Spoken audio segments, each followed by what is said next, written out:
Postman said that our schools today, in the U.S. that is, serve basically the gods of economic utility, consumerism, and technology, and they neglect the metaphysics of education, character education. In this paper, I'm going to look at, is it possible for a Fethullah Gülen school to take root in the United States in the sense of raising, as we've heard before, a golden generation?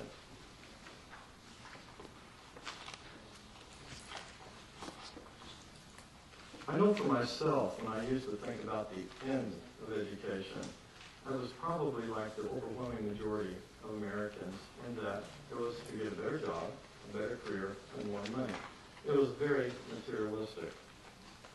In fact, if we read the Nation at Risk report, which was quite famous, it stated, our society and its educational institutions seem to have lost sight of the basic purposes of schooling. According to this report, the basic purposes are to produce highly skilled workers, to reverse the U.S.'s 15-year decline in industrial productivity, and regain its position as the preeminent country for generating the great ideas and material benefits for all mankind.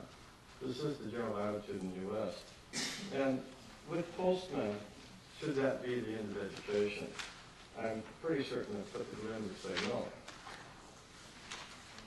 In fact, such a materialistic perspective has consequences. In the 2002 report card on the ethics of American youth, we read that 75% of high school students cheat on at least one exam. We read that 40% will steal from the stores and 40% will lie to get a good job. So character education has been a response in the United States to reverse this materialistic perspective, to reverse the decline of the ideals of education in the United States. The problem, of course, with character education is how do you separate it from religion? That's been one of the complaints. And of course, the Fethullah Gülen movement is based on religion.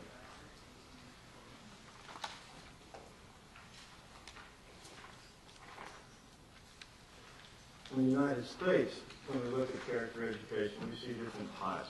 Many actually are simply looking at it in terms when they talk about honesty and preparing people for the workforce because employers lack honest people. Others look at it in terms of civics education, in other words, preparing students to participate in the politics and in the communities of the country. Only a third of blue ribbon schools actually consider character education focused primarily on ethics and values. And this is a result, too, because according to Ravel, the effectiveness of character education remains unclear. He himself researched 12 schools, and he noticed that in all 12, the staff, the teachers, and the parents were behind the programs. And yet, the students themselves tended to be cynical or skeptical. In fact, and sometimes hostile for specific traits of character education programs. And so why would that be? I suspect that it's because, for one reason, character education is almost non-existent in colleges of education in the United States. Although expertise is required to teach a subject, it apparently is not necessary to teach character. Second, most character education programs focus on the character of the students, and that's certainly a worthwhile goal. But they neglect the character of the schools, the staff, and the teachers. And I think perhaps this is part of the cynicism, is when someone wants you to do something that they don't do, you naturally are somewhat hostile towards it. This is not all character education programs. There are some that, of course, are exceptions to what I'm talking about. This paper, of course, was written quite longer than 15 minutes allowed, so I'm flipping through pages quite quickly.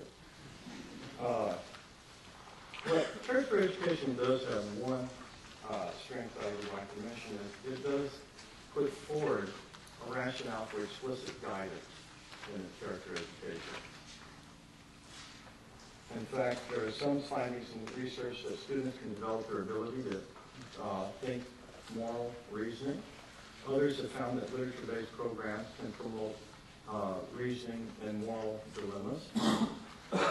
But they still have some problems in transferring that reasoning ability to the behavior itself. And so reasoning is only a beginning point.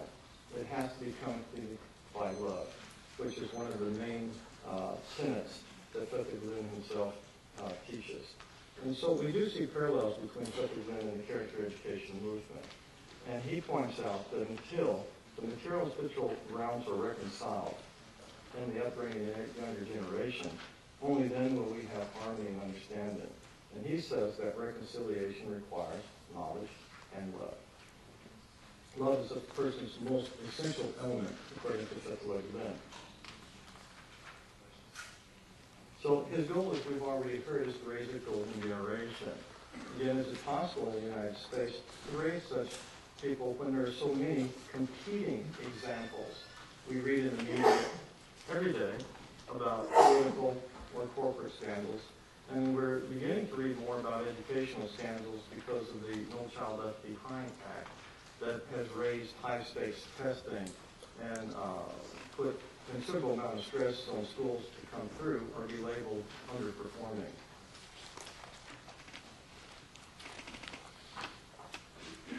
Now, as mentioned earlier, formally within the schools, the Fethullah Gülen movement does not lecture on their values or teach specifically about Islam. Instead, they, according to Gosdalga, believe in communicating their values by being a good example through their deeds. Is that sufficient? Certainly for those students that are going informally outside of the school, it probably would be. But again, in the U.S., there are many competing examples. They're in school a certain amount of time. What do these moral examples mean if they have moral teachers? Especially when outside, the examples are simply not quite in accordance with that. And I'd like to suggest that just as there's a lot of informal teaching going outside the schools in the Fethullah Gülen movement, we need to consider how to formalize it. Because we look at the community itself, we see that character development requires study, reflection, and intentional action. We note that the community themselves, as has already been mentioned, study Fethullah Gülen's teaching. They study the teachings of Bediüzzaman. They study the Quran. But they don't just study it. They put it into practice. Obviously, this conference is a result of putting his teachings into practice. Now, character development, one might think, is simply something special, a special type of learning, but it is not. Whether you are a cognitivist, a constructivist, or a social culturalist, all learning is considered to be an active process of internalizing knowledge and enacting practices, the combination.